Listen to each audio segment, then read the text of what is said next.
Hello and welcome to Your Business, Your Wealth. My name is Paul Adams. I am joined today by Corey Shepard, who you all don't know is about to participate in a short pop quiz. Oh, by the way, Corey, president of Sound Financial Group, etc. Corey, why is it I wear camouflage Crocs? Why do you wear camouflage Crocs? Yeah, why do I wear camouflage Crocs? I'm hung up on why do you wear Crocs? Danielle asked if she should get me some Crocs, and I said, no, I'm not an out-of-work chef. Well, your answer is almost the answer. I wear camouflage Crocs because I don't want to be seen in them. All right. I was actually on track. I didn't even know. You're like a honeybee. You were circling the flower. I think if I'd have given you another minute, you'd have had it. All right. Well, we've got kind of a fun topic for all of you today, and just a little bit of a conversation and reflection. As we come into Thanksgiving, kind of the title and theme today is, what do you want to be thankful for next Thanksgiving? Because it's a conversation most people don't have. It's that we're often thankful for what happened over the prior year. And I got to say that for many families, it was a little bit tough during COVID. Like, I'm thankful that I haven't been able to see my grandparents. I'm thankful for like that. It's been tough. I guess if you didn't like your grandparents, that would be a win. But for, most of us, it's like we wanted to be able to spend time with those people. And some Thanksgivings just couldn't happen. And now you might be getting together for the first time with people in a long time. I'm hearing it from our clients, Corey. Right. Of folks are like, oh yeah, so-and-so and so-and-so is coming over. We haven't seen them in 2.5 years. So the question isn't so as part of what are we thankful for this year, but then it's also queuing us up to be thinking about our businesses, if you're a business owner or career as an executive or manager, and then more importantly, our personal life and where we want to arrive by next Thanksgiving, such that we might be thankful for a bunch of things that were there by design instead of by default. The other thing that just occurred to me, we're going to talk about planning for what we want to create in our lives that aren't there yet. And thinking about what I want to be thankful for next Thanksgiving might be, okay, what am I thankful for now that I absolutely want to put effort into making sure remains in my life? Yes. The relationships we have, conditions of life that we have that we want to say, okay, I got to guard this, protect this, and keep this strong. Yeah, I'm going to create some other new things, but there's some things I want to pour energy into the maintenance to make sure they stay around. Yes. Which is not what we had talked about for this episode, but I think that's fun. I think it so, totally. Everyone listening, sometimes we sail out into the wild blue yonder without a whole heck of a lot of a map, and that can make some of us nervous on this. At least 50% of us nervous on this podcast. That sometimes some really cool things come out that we weren't expecting. So yes, I think that's one of them. So let's talk about that and maybe just talk through some specific examples, because people are listening today. This is going to be a little bit more of a relaxing one. You're not going to have to remember, contribution rates to IRAs or income limits to Roth. We don't have any of that stuff for you today, but more just like think about those domains of your life and what you're really thankful for. So maybe just to kick off, Corey, what would be some of the areas you would think of as different segments of somebody's life they'd want to be paying attention to? Because normally it's like everybody gets a career plan or a business plan. You do that at work for a manager, or you own the company, you're doing it so your team knows which direction you're going. But let's start with the stuff that's maybe outside of career and business that I think can get left behind in this conversation. Yeah, for sure. Well, family is the big one, and family can be parents or, the romantic or special relationship in your life, your significant other, kids, or really good friends, just, people that are really, really close, and investing in those relationships and thinking about how all the other decisions you're going to make are to affect those relationships. Your health is a huge one that I don't think, folks plan strategically around. And that can sound weird, but like we know that willpower just won't do it. It'll fail before anything else that's opposing you.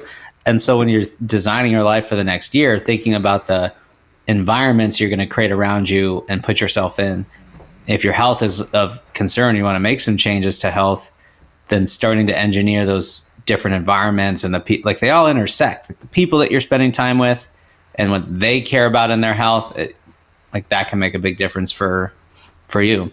And just before you hit the next one, Corey, the thing I want to call attention to is the thing you said earlier for everybody listening is that there's the here's what I want to create in those areas, but don't forget what Corey said earlier, like here's what I already have that I need to maintain. Mm-hmm. You know, it's like it's so easy to say, and I'll give a silly example on the health side, is I really wanted to dip my toes into jujitsu. And but I set a hurdle for myself that was I needed to do my CrossFit kind of functional fitness 5 days a week for at least 3 months before I would let myself add anything else. Like if I can't work out 5 days a week, don't go add another membership to the budget. And so as I begin to explore that, met a guy who's got a jiu-jitsu gym near here. I don't know if gym's the right term. I don't think it's a dojo in jiu-jitsu. Studio. Cool. I don't know. They're rolling. They call it rolling. Yeah. I'm learning that. So anyway, I'm going to go roll around with these folks. But what I'm being very clear about is how do I do that without compromising the 5 days a week I've now built the habit for? Because if I'm not careful, I could add the new thing and be like, oh, and I can no longer make it 5 days a week. Yeah. And which isn't the end of the world. Maybe it's 3 days a week and 2 days a week, but I want to do that with eyes wide open. I don't want to do it accidentally. So I want to preserve something and create something new in fitness. Mm-hmm. Okay, keep going. I love the way this is developing. Yeah. So we talked about health. Family. We talked about family. Now you're specifically leaving money off the list for now and business? Go put them on. I just want to make sure we're hitting the other ones also because everybody just gravitates toward business, money goals, you know, or they don't have a health goal. They have a weight goal maybe is what they say they want to have for 2023. But the better move might be, what did I do this year that was positive for my health that I'm grateful for? And then what can I do to maintain that and enhance it in 2023? And this isn't business planning for 2023 or life planning. We'll talk about that closer to the end of the year. Right. But this is a great moment of reflection because one tradition many families are in is to have that roundtable conversation. What are you thankful for this Thanksgiving? Great exercise to be in. And you may hear things other people are thankful for that makes you aware of things you're thankful for that you had just sort of slipped into the, lost in the sauce of life, if you will. Right. The already always listening of it all. Yeah. Oh, I think, so let's talk about money for a second. I think that, we've certainly been guilty and many years now in our past, but I was thinking back to some of those planning sessions we've done where money goals can come first. And then it's like, okay, how do I have to organize my life to make those things happen? And now I think we've really become more of life first. And then the money goals are just a function of that. Like, what's the life that you want to have? Yes. And the money should serve that. If there's not a reason, if you already can have everything you want for all other conditions of your life with X amount of money is 10 extra hours a week for X plus 10% worth it. If you're already satisfied in all these other places, because you're going to have to take away from something else. Yes. So that's... Yeah. So that idea of, let's say, if you did your lifestyle and you realize, wait, I can fund my current lifestyle or the lifestyle I'd like to have on $300,000 a year, but I need to make a total of $500,000, so I'm saving enough so I can fund that lifestyle after my working years are over. And if you've got a strategy to hit the 500, what I see happen nowhere near often enough. Now, this is not something that every corporate person can do, what I'm about to say, but how many business owners I know who could say throttle back. I don't mean throttle back in a big way, like shrink their company or anything like that, but they're pushing for so many growth-oriented things. But if you ask them, are you making enough money to take care of everything you want with your family? And it's like, yeah. But to ask in the question to yourself, and here's why this is important, because nobody else is going to. Even someone like me, I'm going to touch in on it with you. If you're one of those people who I've done this with, I touch in just a little bit, and then I see your resistance to it. To say like, well, what if you just took on maintaining the same income, but working 20 hours a week and having all that time you want with your kids? And when you reject that little bit of a toe in the water that somebody put around maybe having more free time, then everybody cuts off because they don't want to impact their relationship with you. Especially if you're listening to this, you're a real successful person. People value their relationship with you and they don't want to make you angry because they're saying you need to spend more time with your family and your business is more important, or they don't want to risk thinking that you could think that of them. Yeah. So for the only person that's going to do a good job of this reflection of, wait, how does my life need to look? And the finances and funding of that lifestyle comes second.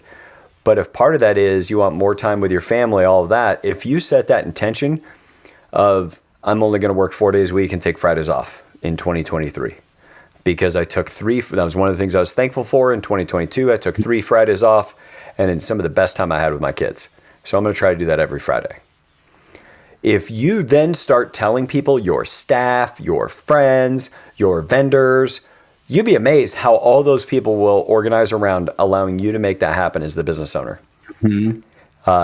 And I was really amazed at how, I was going to say, and if you don't say that, how much they will mobilize around you to keep you busy because they think that's what you want.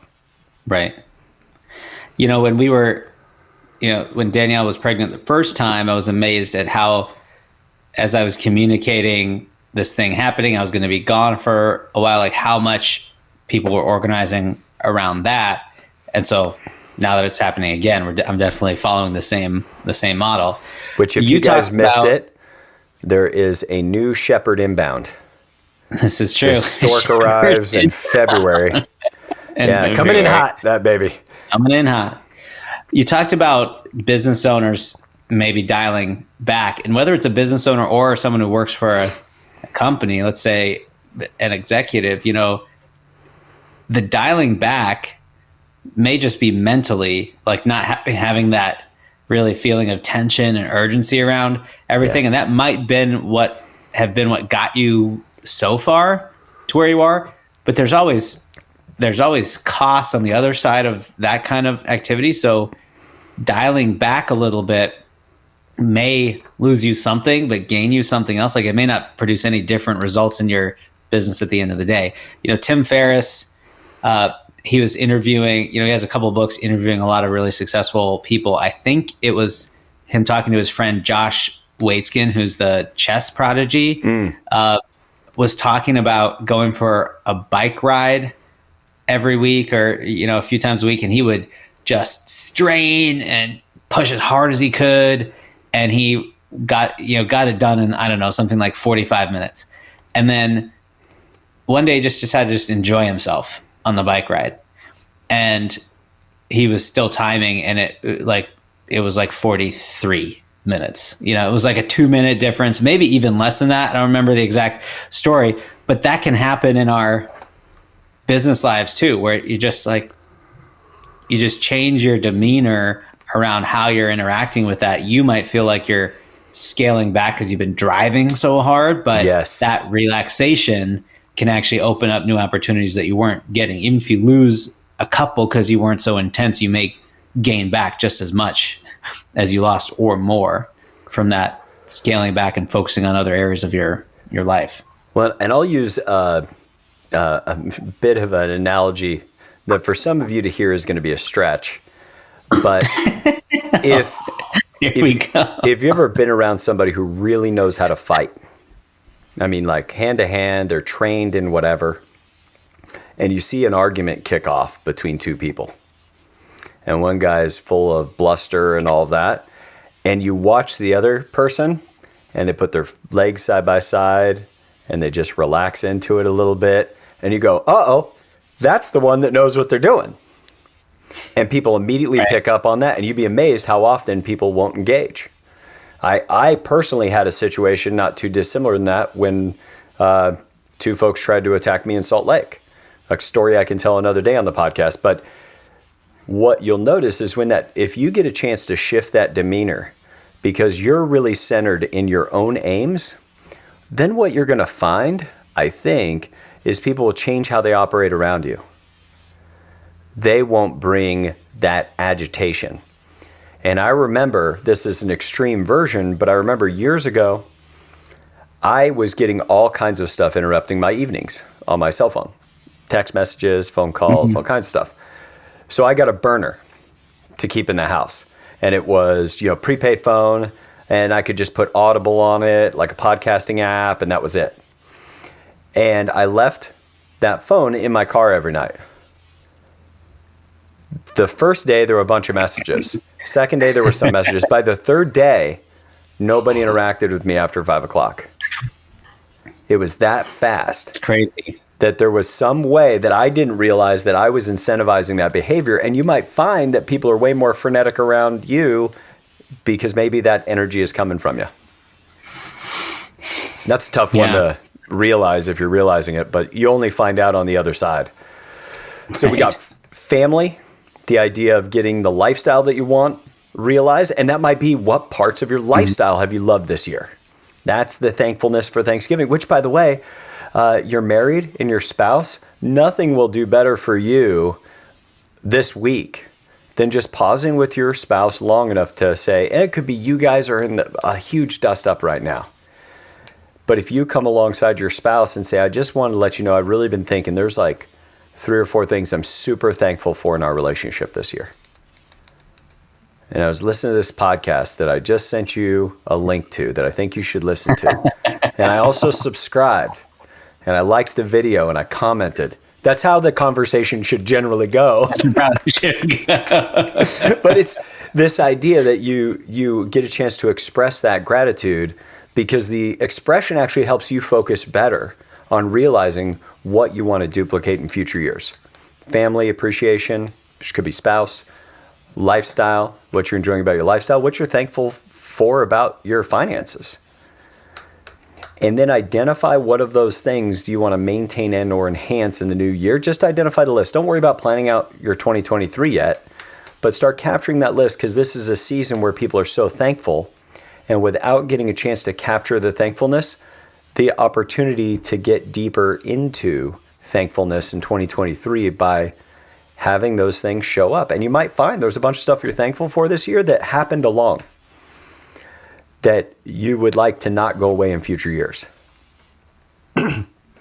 And that, we're thinking about gratitude, and contentment is another version of that. It's a word that has a lot of similar meanings. And so if you're thinking about what you're thankful for and what you're content with in your life, when you start to plan for any new things that you want to be thankful for next year, what will come up is, okay, well, here's a great matrix for how I'm going to decide to say no to things, and like what I'm not going to add, because anything that dilutes the current things that you're content with or gets in the way of those, probably not a thing you want to add in pursuit of something else. So it really helps triangulate this course in advance, or at least give you a set of decision-making tools so you can really instinctively say like, oh yeah, that's not going to be the thing I want to add.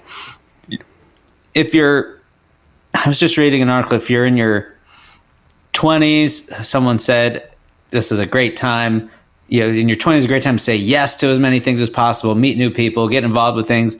Then later on, like towards your 40s, it's like take control of your time. And I really have found that it's more and more about saying no to things that want to come crowd in the things that I like that could be cool by themselves. That's the tricky part. They can be looked at on their own. Like, yeah, that could be a pretty cool thing. It's like, but if it compromises this other more important thing, nope, that's going to be tough. So here's the homework from today's episode, y'all. Along with sharing the episode to somebody you could send to them and say, I want you to know I'm thankful for you. And if you stick around to the end of the episode, you'll understand why I sent it to you. But the idea is there's a stop, start, modify here. And I would add to stop, start, modify, continue or enhance. And that would be that as you look at this year, there's going to be things that you are clearly not thankful for that you want to stop.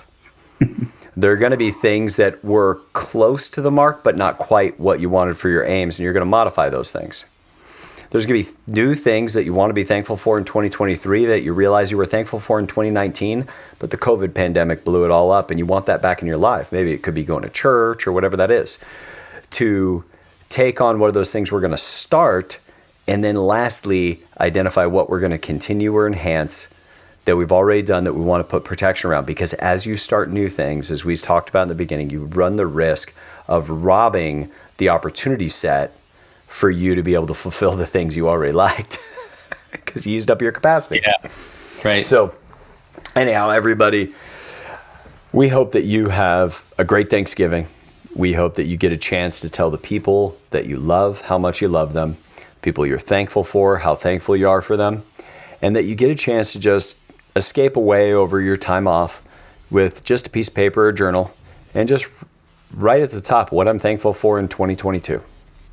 And think all the way back to last Christmas and last Thanksgiving. It's a good 1 year reflection. I think it's almost divine design that we have Thanksgiving near the end of the year, that it really sets us up to be able to have the 2023 we want, or more importantly, set the strategy out we want for 2023 based upon our actual experience of what's important to us, not based upon the fad or current or most recent whatever we listened to around Christmas when it came to our New Year's planning.